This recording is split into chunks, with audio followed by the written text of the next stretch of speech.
Oké, hallo julle. Vir die wat ek nog nie gegroet het nie. Ek hoop het gaan goed met julle.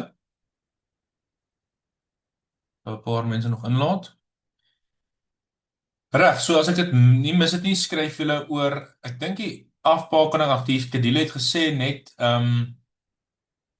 unit 7 en 8, maar julle skryf blykbaar oor 9 ook. Okay, so dis daai drie goed. Maar julle het reeds, as ek dit nie mis het nie, het julle reeds laasweek, as julle daai groot toets geskryf het julle oor 1 tot 8 geskryf. So julle behoort hierdie Pincus te ken. Dis net eintlik nommer 9 wat nou bygekom het eintlik. Het ek dit reg as ek dit sê?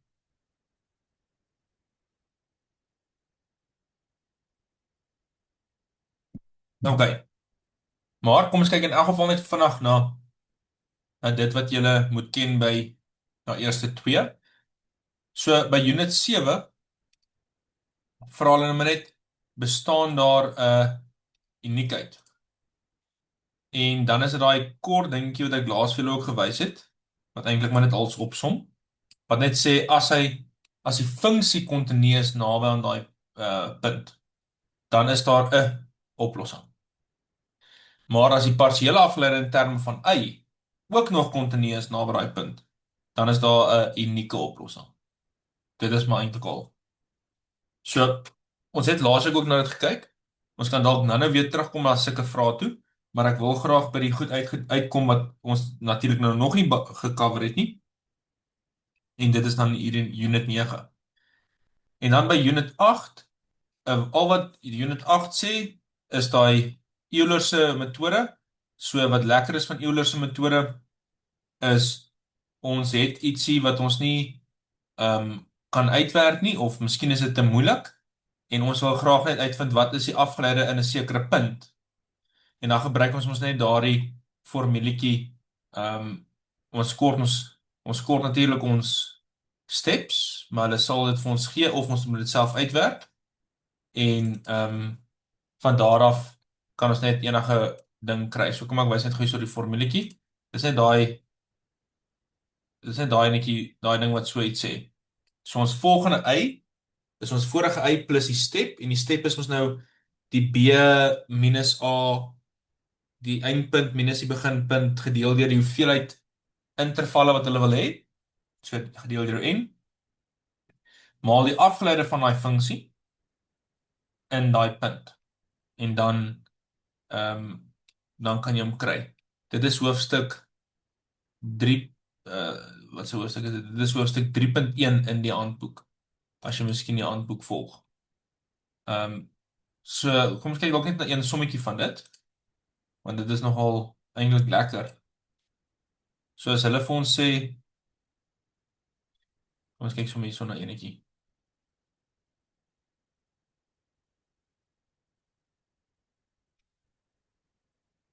Hulle gee dalk hierdie vir ons. Hulle sê, so jy hoef nie dit te bereken nie. Jy hoef nie die uit te werk nie. Dit sal ideaal wees om die funksie te gaan kry, maar hulle wil net weet wat is dan kyk wat hulle hierso vra by y. Kom ek kyk na 'n ander enetjie dalk. Ek dink daarso. Want ek wil nou weet wat hulle vra. Hulle wil baie keer wil weet wat is die funksie in 'n sekere punt. Maar kom ons gaan maar met hierdie enetjie. Dalk wil hulle weet wat sal die funksie as ons die regte funksie kon gekry het. Nou ons gaan hom nie nou kry nie, maar wat sal die regte funksie gewees het in die punt sê net maar 1.6. As ons 1.6 instel, wat sou die regte waarde gewees het? Dan kom ons kyk wat ons kan doen. Ons weet, oeps, ek het die regte ding gekry. Ons moet nou eers als na een kant toe kry. Y afgeleide, as ons nou die funksie het, die hele ding wat vir ons gegee word, dit is ons funksie. So, die y afgeleide is soos ons funksie. So ek moet net eers y afgeleide alleen kry. Y afgeleide is negatief x kwadraat y plus sin xi. Dit is soos my f-funksie. So jy kan maar 'n tabelletjie trek as jy wil. Ek weet my xo is daai heel eerste waarde en dis 1. My volgende x gaan net wees 1.2. My volgende x gaan net wees 1.4 en dan 1.6, maar ons sal nie, sal miskien daar eindig al. My eerste y is pi. En nou die res gaan ons nou gaan uitwerk. Y1, y2 en dan uiteindelik y3. Want ek wil graag weet as x 1.6 is, wat is my y? So die funksie sê Euler sê dat my volgende punt, so y1 sal my vorige ene wees wat pi is plus h keer wat 0,2 is, h keer die afgeleide. Nou wat is hierdie funksie se afgeleide?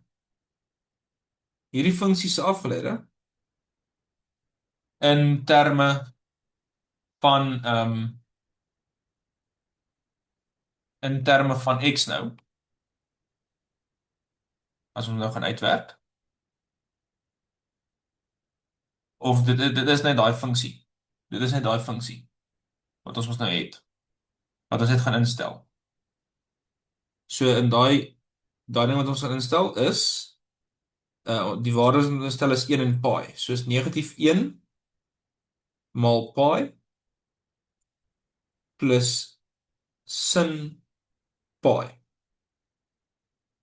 So dit gee vir my pi plus 0.2 negatief pi en dan sin pi is net 0.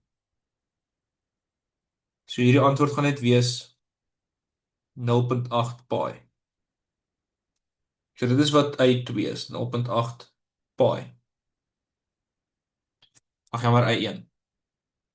y2 is dan y1 0.8 pi plus 0.2 keer en dan negatief 1.2 kwadraat maal 0.8 pi plus sin 1.2 maal 0.8 pi. Hier het ons nou 'n sakrekenaar nodig, want hy werk nie nou so, hy's nie nou so mooi nie.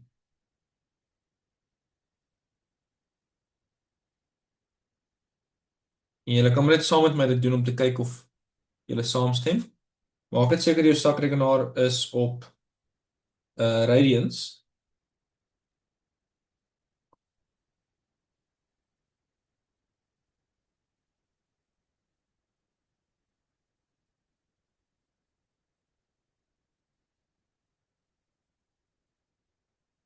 Ek wil kry julle, ek kry 1.8145 17822. Kyk net of julle ook saamstem.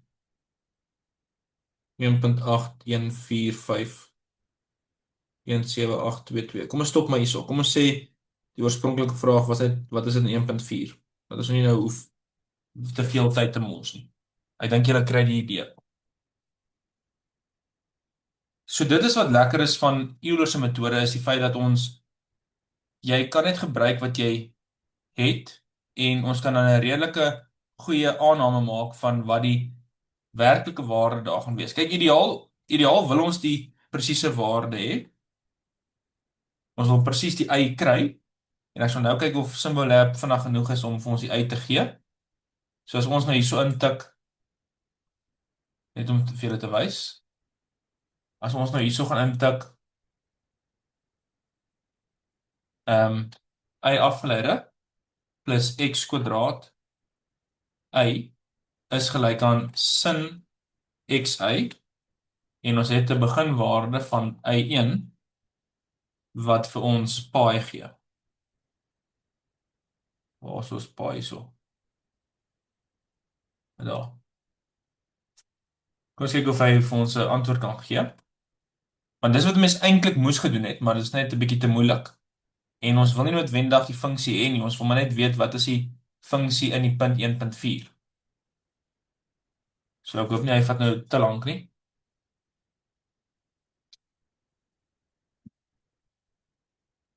Nee, lyk my hy vat te lank. Hy is dalk te moeilik.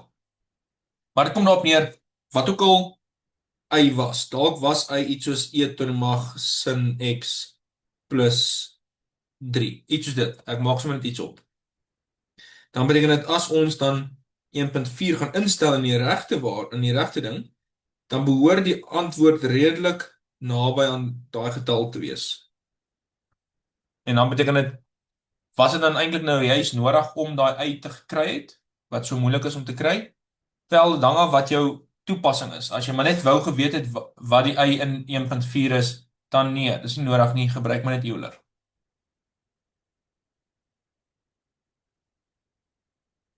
Is jy reg met Euler? Enige vrae wat jy dalk het van Euler?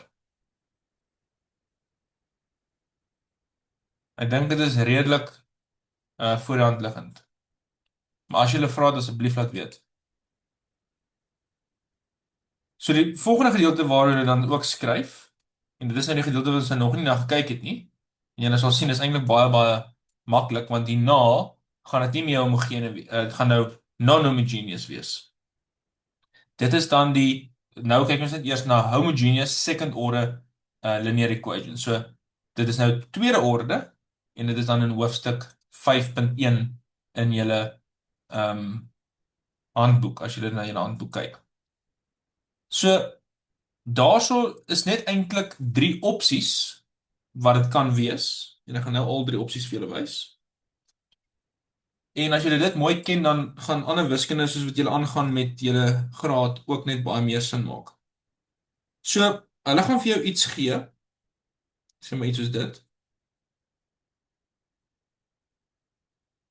En dit is gelyk aan 0. So dan nou 'n klomp somme doen. Maar dis homogeen. Nou die groot idee agter dit is ons laat r kwadraat die tweede afgeleide voorstel en r net die eerste afgeleide en dan net konstante is maar net y. Ons laat dit voorstel. Dit is hoe ons die homogene storie oplos. Dan basies kry ons die volgende: r kwadraat plus 3r minus 4 is 0. Dan faktoriseer ons dit. Hooplik kan dit faktoriseer. So r plus min hierso 4 hierso 1. So hier sit ons twee waardes min 4 en 1. Nou soos wat julle van graad 11 af geleer het, met 'n enige kwadratiese vergelyking kan daar ander opsies ook wees. Dis nie net dat dit sulke mooi antwoorde kan wees nie. Toe julle die aard van die wortels gedoen het en so voort. So wat dit kan wees, en ek gaan nou al 3 metodes of al 3 goed skryf, is daar kan as jou diskriminant. Wat is jou diskriminant? Dit is daai b kwadraat minus 4ac. Want hierdie is mos nou jou b, hierdie is jou a en hierdie is jou c. As daai diskriminant groter as 0 is, dan beteken dit jy gaan twee antwoorde hê. Jy gaan 'n R1 hê en jy gaan 'n R2 hê. Want jy gaan twee antwoorde hê. Dan werk die homogene vergelyking uit op y is gelyk aan een of ander konstante e tot die mag daai eerste r waarde x of t. Jy kan hom maar t ook gebruik, maar kom ons werk met x plus c2 e tot die mag r2x. So jy het twee antwoorde. As jou diskriminant egter 0 is, dan gaan jy net een antwoord hê, net een r. So die antwoord vir die homogene stelsel gaan net wees C1 e tot die mag rx plus ek sien iemand het 'n vraag, dink ek gaan vandag loer. Is dit unit 10 se werk? Want ek is besig met die homogene stelsel. Yes, wie het nou 'n vraag, Reinier? Meneer, ons het hierdie werk vandag eers gedoen. Ek dink van laasweek se werk was dit homogeen tweede orde lineêre vergelykings. Dit was die begin deel van hierdie werk waar ons Laat ek dit 'n voorbeeld soek waar ons daai ehm die lineêre onafhanklikheid gaan bepaal het waar jy byvoorbeeld amper soos in lineêr waar jy die determinant gaan bereken het waar jy die funksie f1 en f2 se afgeleide is dan gaan maal jy hulle mos dan kruismaal jy hulle so. Um om te wys dat hy lineêr onafhanklik is. Uh ja, maar ek sal vir meer laat ek vir meer hierdie stuur van. Want ek is nou hierso in die agter in die handboek en die tipe vrae wat hulle by 5.1 vra, gaan nou vir julle wys. Is hierdie tipe van vrae. Dat ek nou net gou wys.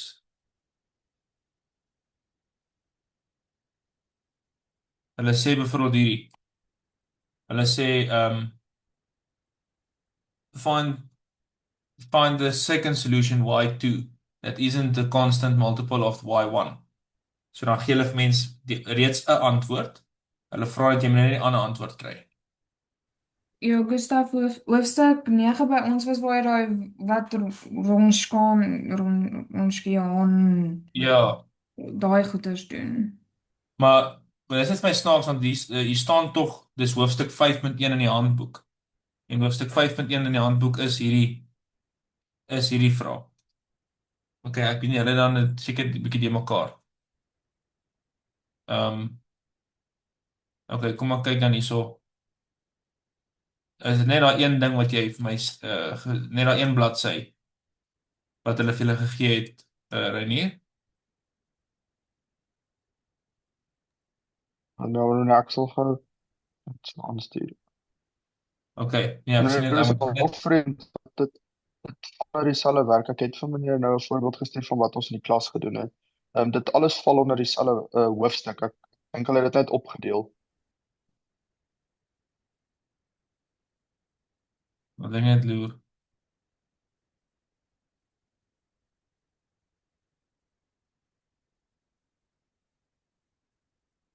Wel ja, so hulle vra net jy moet net wys dat dit 'n oplossing is, soos hierdie. Jy moet net wys dat dit 'n oplossing is. En waar staan nog Ja, iets ja, hier? ja, maar ek dink dit is soos die kontinu dat jy gaan bepaal mos nou of dit kontinu is of die afgeleide is op daai interval en dan gaan ons so 'n metodietjie wat ons hier goed mee gaan bereken. Amper soos die determinant metode. Ja, en dan moet jy net die Ronskiaan ook bereken. Ja, ja, maar Ja. Nou, soos basies wat hoe hulle hierby uitgekom het, is in elk geval hier wat die antwoorde. So dan weet jy dat ten minste wat die antwoord is. Maar kom ons kyk, kom ek maak net gou hierdie klaar dan kan ons altyd teruggaan na dit toe dan wys ek vir julle in elk geval hoe jy nog altyd die antwoord gaan weet. So dan sê hulle vir jou wys dat dit 'n antwoord is, maar ons gaan nou kyk hoe doen ons dit. So ons het net een R antwoord hierso, so dis dan C2R e ter mag Rx. En dan as die diskriminant kleiner as 0 is, dan is dit kompleks. So dan is jou R waarde is dan 'n alfa plus minus 'n beta I.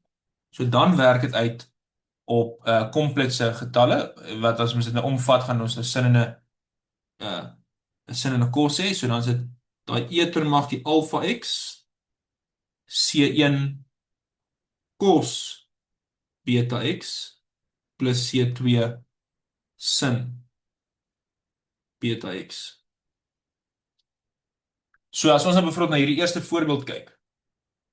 Hulle sê net vir jou wys dat daai antwoord en daai antwoord wel oplossings is. So dan doen jy dit normaalweg, jy kry die eerste afgeleide en die tweede afgeleide en jy gaan stel dit in en jy kyk of dit 0 is. Maar net om vir jou te wys dat daai twee antwoorde wel regte antwoorde is of dat dit die antwoord is tot hierdie vraag. As jy dit gaan doen en jy het r kwadraat minus 9 wat 0 is, dan gaan jy basies hê ek net hierso afvee. Dan gaan jy basies hê r is plus minus 3 en dit sê vir my y is C1 e tot die mag negatief 3x plus C2 e tot die mag 3x. Daardie eerste opsie daar. En dit is tog van die antwoorde. Eter mag 3x, eter mag min 3x. So daar kan ons dit sommer klaar gesien het. Maar kom ons backtrack net so 'n bietjie om te sien hoe hulle dan wil vra. So hulle kan natuurlik net vir jou sê bewys dat dit al twee antwoorde is, of hulle kan die volgende sê net soos wat julle in julle voorbeeld het. So ek kyk net hierson na julle voorbeelde. In julle voorbeelde sê hulle is die volgende paar funksies f1 en f2 lineêr afhanklik of lineêr onafhanklik. So dan moet mense net gaan kyk met jou Ronskiaan en ons weet mos nou van die Ronskiaan wat dit vir mense sê. Laat ek net hierso vir jou wys. So die Ronskiaan, jy het nou jou twee funksies, y1 en y2. Jy sê y1, y2, y1 se afgeleide, y2 se afgeleide. En dan dis net die terminant daarvan. So jou Ronskiaan is maar net daai twee mekaar gemaal minus daai twee mekaar gemaal. En dan as dit nul is, as hy nie nul is nie, dan is die funksie lineêr onafhanklik. So as hy nul is, dan is dit lineêr afhanklik. So in die geval, as ons nou nommer 1 gaan doen, en ons gaan kry die Ronskiaan, die eerste enetjie is net cos x, tweede enetjie is net sin x. Dan die eerste enetjie se afgeleide is negatief sin x, tweede enetjie se afgeleide is cos x. So die determinant van hulle twee is cos kwadraat x minus, soos minus, dan sin kwadraat x, wat vir my 1 gee, wat nie nul is nie. En omdat hy nou nie nul is nie, weet ek daai eerste twee is dan, daai eerste twee is nie, hy is lineêr wat sê mens, lineêr onafhanklik. Presies wat hierdie ding sê, is dan lineêr onafhanklik. En so doen jy ook maar net met die tweede ene.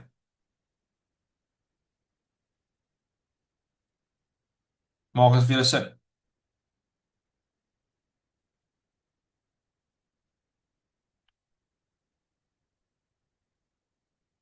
Enige vrae van dit? Van die Ronskiaan, van daai stelling. Ok, kom ons kyk na die volgende voorbeeld wat hulle hierso het. Maar ek kan nie dink hulle gaan, ok, dit is daarom net 'n klastoets. Want hierdie werk is eintlik, hulle vra dit nie sommer so baie in die eksamens nie. So, ok, in voorbeeld 1 het hulle vir ons, hulle sê nou hierso ons moet teruggaan na voorbeeld 1 toe. So hulle het vir ons hierso voorbeeld 1 gegee. Dit was daai hele storie van wys dat daar, dit was nou voorbeeld 1 daai werk daar. So dis in voorbeeld 1 het ons gesien dat eter mag 3x en eter mag min 3x oplossings van daardie was. Nou wys dat 5 eter mag 3x minus 2 eter mag min 3x ook 'n oplossing op R is. So daai konstantes wat ek nou gewys het hulle net uitgewerk as 5 en 2.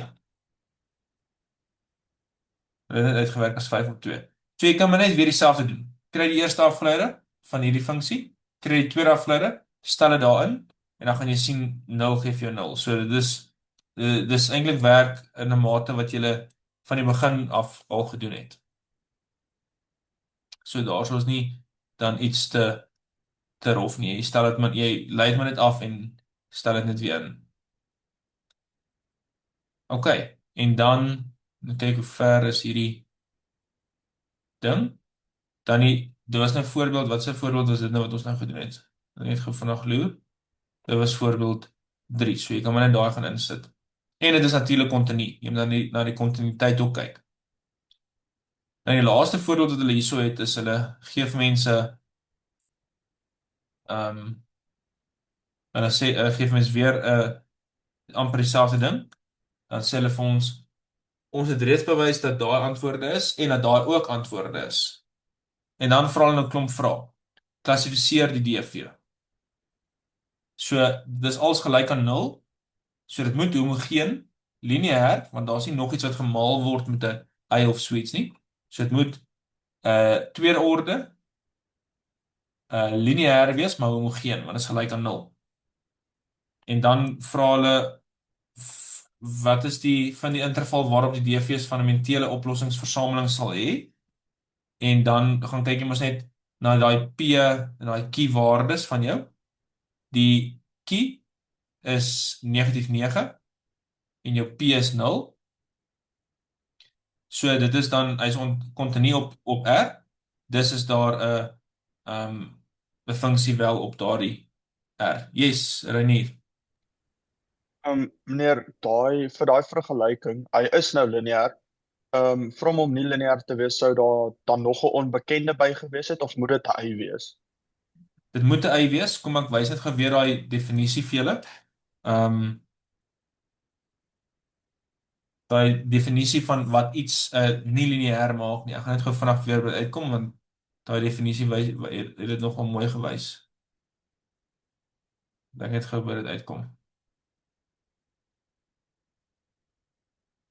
Hierso.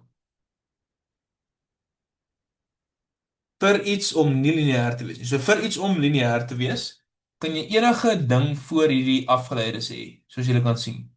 Elke keer voor die afgeleides kan daar enigiets wees. Maar as daai enigiets waarvan ek praat nou iets met y te doen het, soos etermag y of wortel y afgeleide of suits, dan is dit nie lineêr nie. So presies wat hierso staan, daai koëffisiënte en selfs daai GT kan enigiets wees, 'n konstant, nie geen konstant, dit kan enigiets wees, lineêr, nie lineêr nie. Die enigste ding wat hom gaan beïnvloed vir lineariteit is as dit iets met 'n funksie van y te doen het. So dit is hoe jy dan die verskil weet van lineêr en nie lineêr nie. Maak dit sin? Ja, dankie baie meneer. OK. Reg. En OK, volgende vraag wat hulle hierso het is dan sê hulle maar net vir mens vind die fundamentele oplossingsversameling van Y1 en Y2 vir hierdie DF's. So ons het nou klaar een gesê, tweede orde lineêr homogeen, konstante koëffisiënte. Vir tweede ons nou klaar gesê P x is 0, Q x is -9, so hy is oral. En dan vir die tweede enetjie, vir die derde enetjie, hierdie waardes wat ons gekry het, ons gaan wys net weer eens sy Wronskiaan. Sy Wronskiaan sal net wees, kan jy sien nie? Die eerste y wat e to die mag 3x is en dan die tweede y e to die mag min 3x, kry die afgeleide 3e to die mag 3x negatief 3e to die mag min 3x. En dit sal net wees daai met mekaar gemaal soos negatief 3 e to die mag 0 basies minus 3 e to die mag 0 ook. So dit geef my min 6 en dit is nie gelyk aan 0 nie en daarom is dit hulle is lineêr onafhanklik. So die fundamentele oplossingsversameling is dan net daai twee. En dan die vierde een hierso sê wys dat y gelyk is aan daai ook 'n oplossing is. Nou dit is die hiperboliese sin. So dit is nou nogal 'n hulle wil nou ons moet snaakse goed doen, maar kom ons kyk of ons dit kan doen. So ons kan onthou van eerste jaar af dat die hiperboliese sin is daar die hele storie van e to die mag wat daar staan, so e to die mag 3x minus e to die mag min wat daar staan. Dit alles op 2. So as ek nou hierso 'n 4 vooraan gesit het, dan moet ek net hier 'n 4 vooraan gesit het daar. En dan gee dit vir my 2 e to die mag 3x minus 2 e to die mag min 3x. Maar ek trek ons nou nog af ook. Want hulle het vir my gesê y is 4 hiperboliese sin 3x minus 5 e to die mag 3x. So dit is maar net hierdie minus 5e ter mag 3x. En dit gee vir my negatief 3e ter mag 3x minus 2e ter mag min 3x. Oeps, sorry, daar kort 'n x. Maar hierdie antwoord hier is mos 'n lineêre kombinasie van my oorspronklike 2. Dis net die konstantes wat verander het. C1 is nou net negatief 3 en C2 is nou net negatief 2. En omdat beide oplossings is van die DV, hierdie twee is beide oplossings van die DV, is enige lineêre kombinasie ook 'n oplossing. So dis sal hierdie waarde hier ook 'n oplossing wees. Maak dit vir julle sin? En dan laastens vra hulle my net wys dat hierdie enetjie in die vorm geskryf kan word. Dis nou presies wat ons nou net gedoen het eintlik. Ons kan maar net sê dit is C1. C1 is net negatief 3 en C2 is net negatief 2.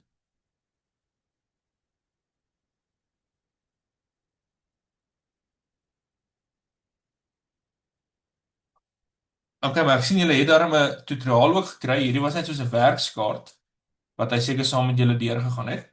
Ek sien julle het daarom 'n tutoriaal ook gekry. Het julle met die tutoriale werk julle deur die hele tutoriaal en kry antwoorde of gee julle nie eintlik die antwoorde vir julle of so nie?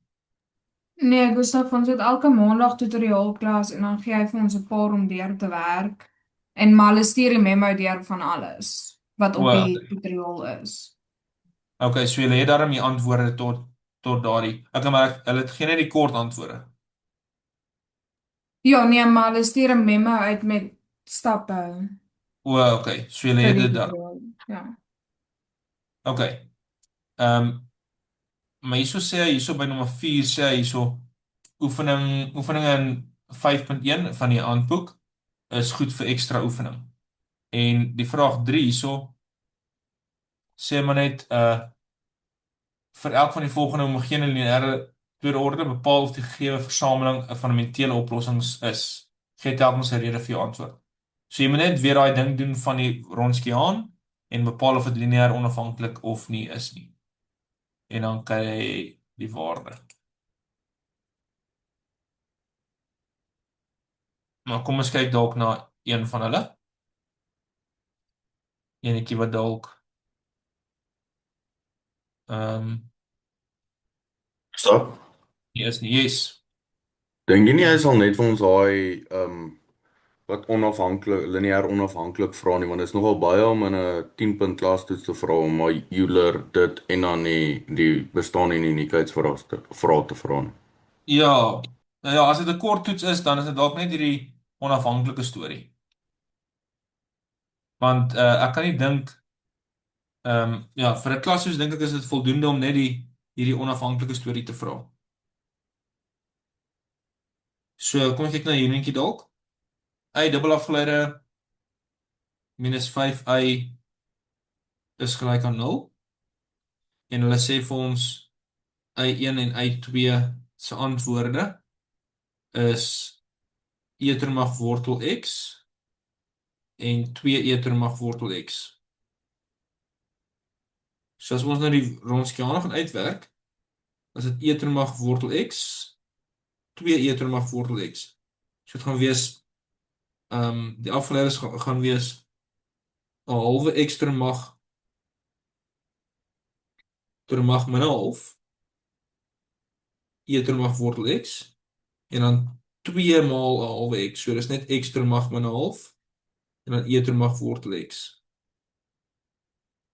As ons dit met mekaar maal, kry ons x ter mag min 'n half e ter mag dan plus ons daar by mekaar. So dit is 2 wortel x minus x ter mag min 'n half e ter mag 2 wortel x. Wat vir my wel 0 gee. So dan is hy's nie onafhanklik nie.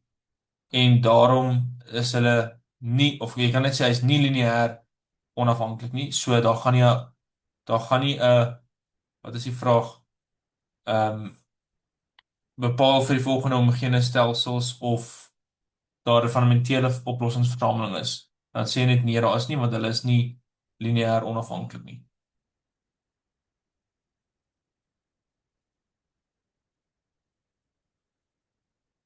Is jy reg met so iets?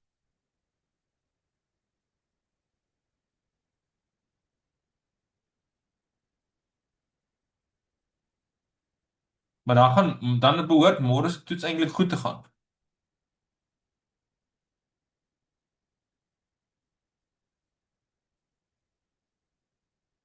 Of hopelik.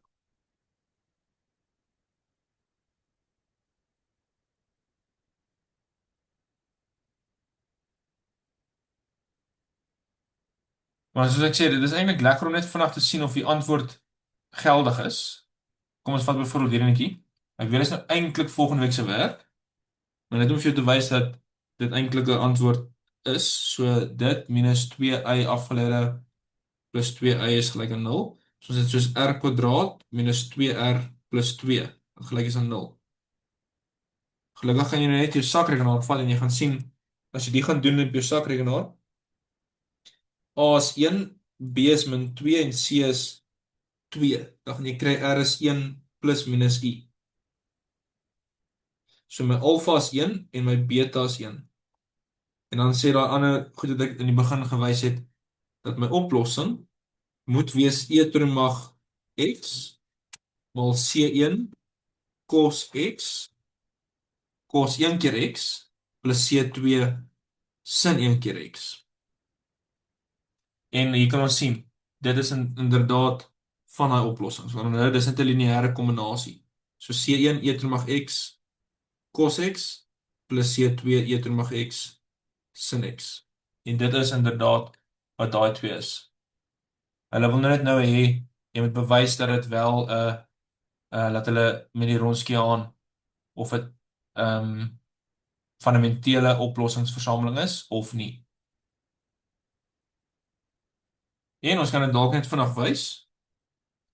As ons die Ronskiaan gaan uitwerk, dan is dit e tot die mag x sin x e tot die mag x cos x afleiders is e tot die mag x sin x plus e tot die mag x cos x. Hierdie is e tot die mag x cos x minus e tot die mag x sin x. Maal oor kruis is nogal 'n lang som, soos e tot die mag 2x sin x cos x minus e tot die mag 2x sin kwadraat x minus daai twee mekaar gemaal e tot die mag 2x sin x cos x en dan plus e tot die mag 2x cos kwadraat x. Ons sien hierdie ouetjie en hierdie ouetjie kanselleer. En die ander twee het amper gelyk of hulle gaan kanselleer. Ons kan miskien 'n e tot die mag 2x uithaal en wat oorbly is 'n cos kwadraat x minus 'n sin kwadraat x. En dit is e tot die mag 2x cos 2x. Dis 'n dubbelhoek wat nou nie uitgewerk het op 0 nie. Wel, dit kan seker 0 wees as x as 2x nou so sê maar paai op 2 is. So as x paai op 4 is, kan dit miskien ene wees. Maar dan sal ons sê hierdie ene hier is dan fundamenteel. So ons kan sê ja, hy is daarom fundamenteel. Hoekom? Want die Ronskiaan is nie gelyk aan 0 nie.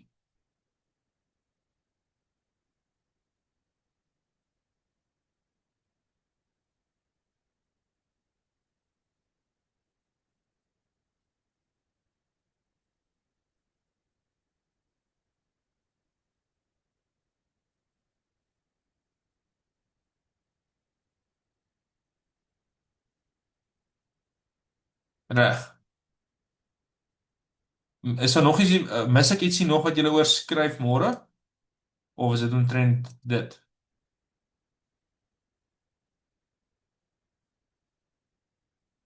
Nee, ek dink dis dit, Gustaf. Ja, kom ons kyk of ons dalk hulle het uitgesê daarso agter in die handboek is daar nog vrae. Maar dis dan eintlik regtig redelike min goeders wat julle het.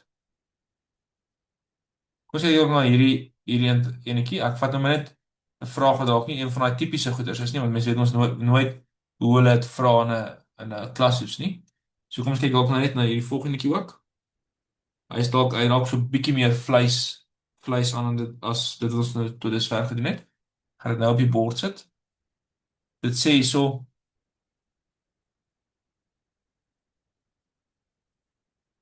verify that y1 and y2 satisfy daai vergelyking en dat y1 en y2 is 'n fundamentele set van daai goed. So ons moet twee goeders doen. Nie net moet ons die Ronskiaan bepaal nie, maar ons moet ook daai ander ding doen. So jy werk maar net uit y1 se want daar's tot tweede afgeleide. So die eerste afgeleide is net 3x kwadraat. Die tweede afgeleide is dan net 6x. En vir y2 is die eerste afgeleide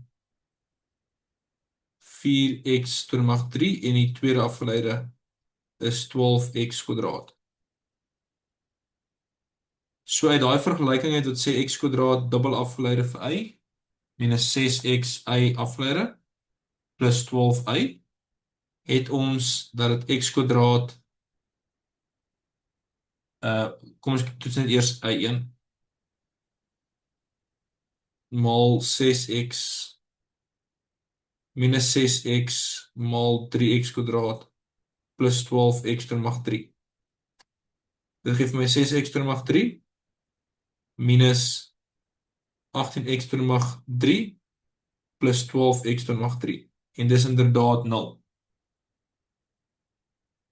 As ons vir y2 gaan toets,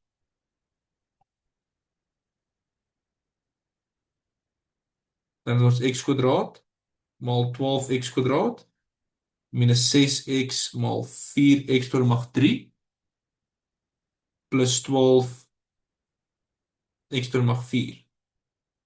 En dis 12x tot die mag 4 minus 24x tot die mag 4 plus 12x tot die mag 4. En dis ook inderdaad 0. So y1 en y2 is wel 'n oplossing. So dit het ons nou bevestig, maar die vraag is nog nie klaar nie. Hoekom spesifiek van min oneindig tot oneindig? En die rede hoekom ons dit kan sê is omdat beide die x tot die mag 3 en die x tot die mag 4 oral op jou R gedefinieerd is. En dat die substitusie wat toe ons dit ingesit het alles vir ons 0 gegee.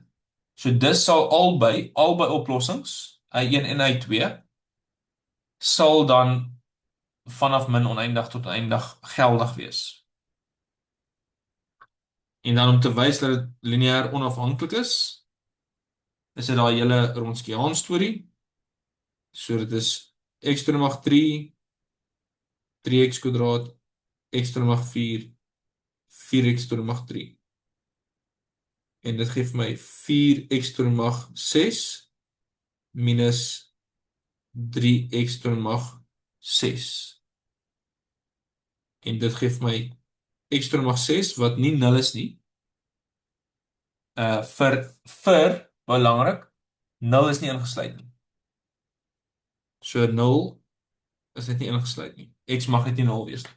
En dit is presies wat daardie gedeelte daar weer wys. Van min oneindig tot by 0 en dan weer van 0 tot by oneindig.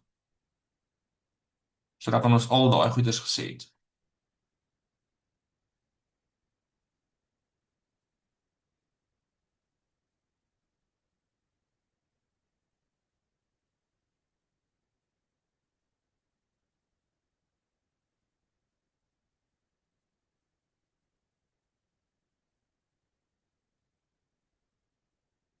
So reg met dit.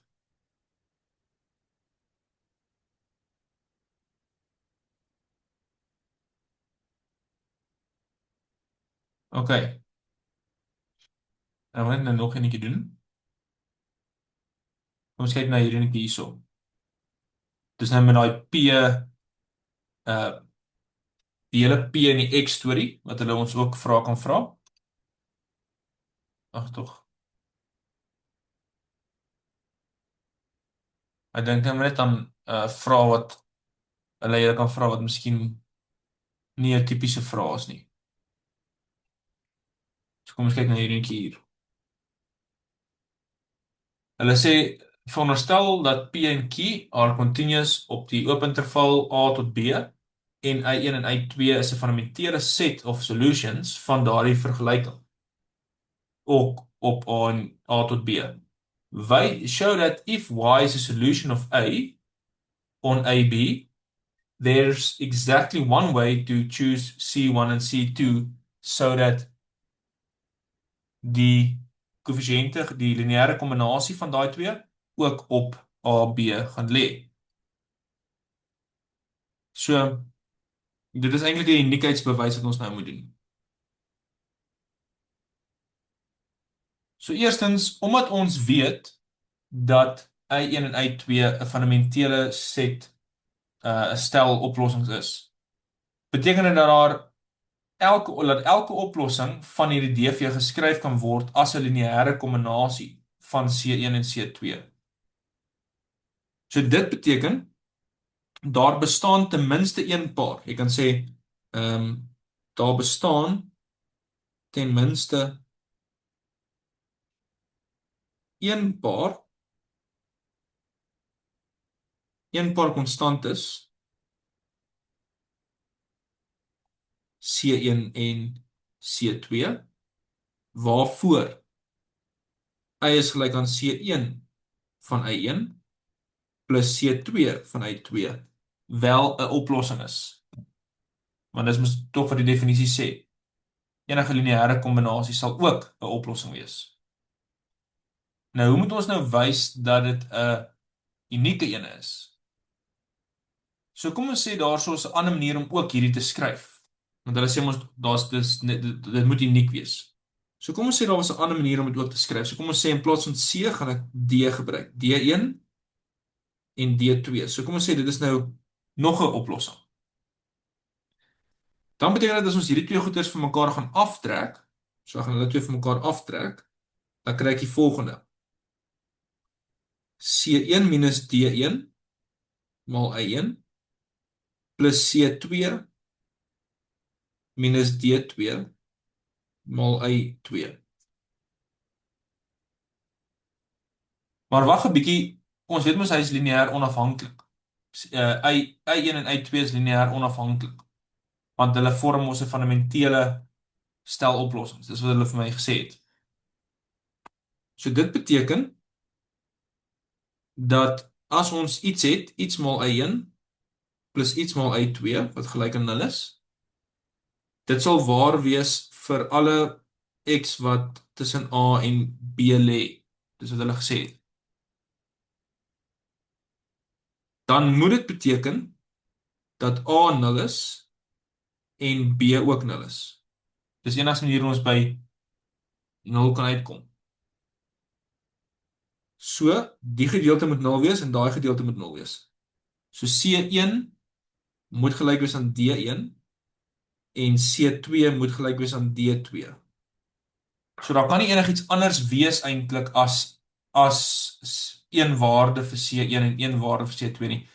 Want ek het hierso probeer ander waardes kies, maar dit wys vir my net uit my teorie uit, wys dit net vir my dat ander waardes wat jy gaan kies moet eintlik maar net dieselfde wees as die oorspronklike een. So C1 en C2 is eintlik maar die enigstes wat jy kan gebruik. En dan het ons hierdie storie bewys. So hierdie voorstelling is inderdaad uniek.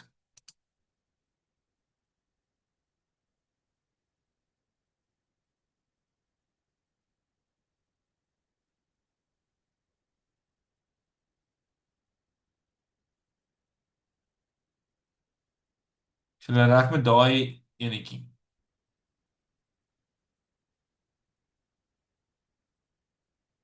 Was net so iets effens ietsie anderste wat gevra was.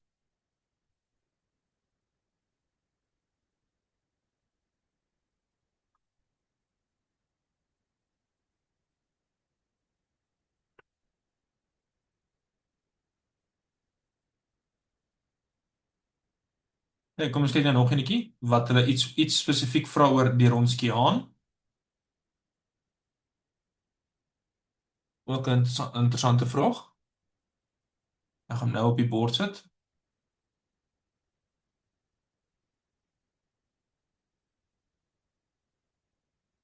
So hulle sê vir ons vind die Ronskiaan van hierdie Y1 en Y2, maar hulle het nie vir ons Y1 en Y2 gegee nie. Maar hulle sê vir ons die Ronskiaan van pi is 0. So die formele definisie van die Ronskiaan, ons weet nou as ons dit in die vorm het. As ons iets in die vorm het, y afgeleide, dubbel afgeleide plus px y afgeleide plus qx wat 0 gee.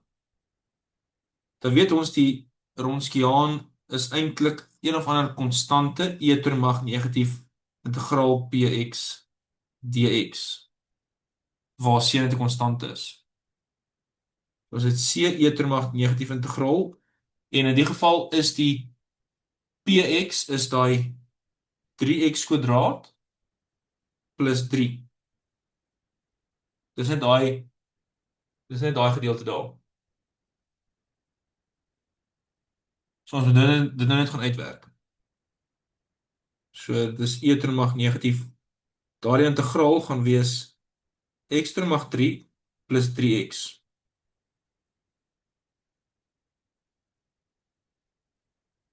Maar hulle het vir ons gesê as ons pi instel,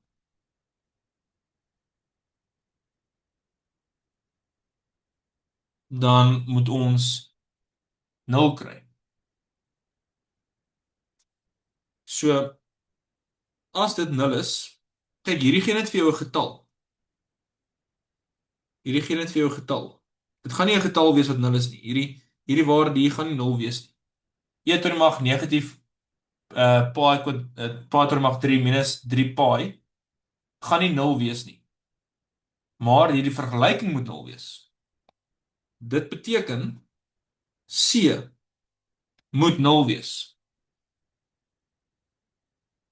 En daarom sal Wx, die Ronskiaan, 0 wees vir alle x gelyk aan 0. Want as c 0 is, dan maak dit mos nie saak wat jou x'e is nie. Die hele uitdrukking gaan dan 0 wees. En so die Ronskiaan is maar net eintlik 0 heeltyd. So jy kan net sê as die Ronskiaan op 1 punt 0 is, dan is dit op 0 oral basies. Yes, Monique. Sorry, Gustav, ek wil net vra daarso waar jy nou laaste geskryf het vir alle x is gelyk aan 0. Ag, sorry, net vir alle Ja. vir alle x waardes. Okay, dankie. Ja, ek moet dit net gesê, dalk vir alle x waardes. Ja, sorry, dankie. So dit beteken dat Y1 en Y2, as ons ooit vir Y1 en Y2 moes gaan uitwerk het, want hulle kan miskien 'n opvolgvraag vra en sê wat sê dit nou eintlik vir ons van Y1 en Y2? En dit sê vir ons dat hulle lineêr afhanklik is. Want ongelukkig sal die Ronskiaan altyd dit gelyk aan 0 wees. So dit is dan lineêr afhanklik. Kies Gustav. Yes. Bex. Ek tog die stelling sê dat as hy gelyk is aan 0, dan is hy nie noodwendig lineêr afhanklik nie. Hy is net nie lineêr nie. Nie lineêr. Ja, want dit kan seker baie keer wees dat die x-waardes vir jou nog 0 gaan gee, maar ek dink in hierdie geval wys dit net vir ons dat maak nie saak wat die x-waardes is nie. Omdat ons die c moet 0 wees, dan kan ons seker sê dat hy lineêr, of jy kan dalk net sê wees eerder veilig en skryf eerder maar net hy's nie lineêr onafhanklik nie. Dis dalk beter om eerder veilig te speel en dit te skryf.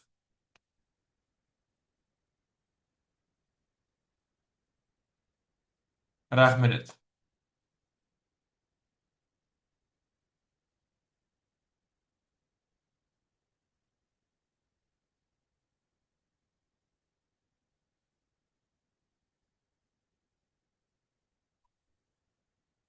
Okay, julle, ek dink dit is omtrent dit. Ek kan nie nou nog vrae dink wat hulle miskien môre kan vra nie. Ek ek hoop nie of ek glo nie dit gaan 'n moeilike toets wees nie. Ehm ek dink is maar net hierdie Ronskiaan storie en dalk daai PXQA storie of PX en QX storie en dan net daai begin goeters wat ek nie noodwendig weet of hulle dit gaan vra of nie, want julle het nou al oor 'n toets geskryf. Maar dit is nog steeds belangrik om deur te gaan.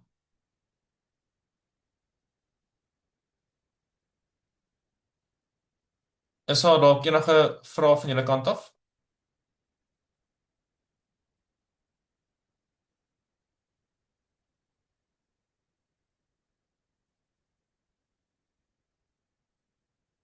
Niks nie. Okay, dan moet julle 'n lekker aand verder hê en laat weet asseblief as julle enige vrae het.